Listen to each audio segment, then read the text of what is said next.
আসসালামু আলাইকুম প্রিয় দর্শক, সবাই কেমন আছেন? রমজান মুবারক। দারুণ রেসিপি মাছের কাতলা মাছের কালিয়া। কাঁচা লঙ্কা, পেঁয়াজ, তেজপাতা, আদা রসুন বাটা 2 টেবিল চামচ দিয়ে দিলাম।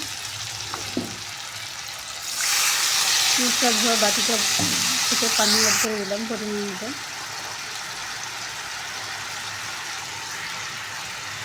লবণ 1/2 চামচ, হলুদ গুঁড়ো 1/2 চামচ, ধনে গুঁড়ো, সামান্য একটু লাল লঙ্কা গুঁড়ো। মশলাটা এখন কিছুক্ষণ ধরে কষাবো। ওইদিকে মাছটা আমি ভালো মতন কেটে ধুয়ে পরিষ্কার করে হলুদ লবণ মাছটা ভাজা করে নিয়েছি।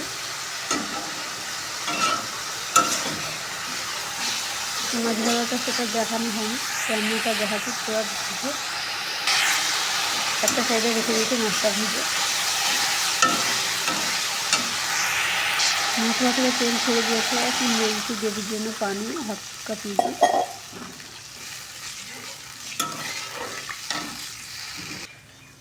মাছ আমি একদম কড়া করে ভেজে নিয়েছি লাল করে। এখন মাছগুলো দিয়ে দেবো।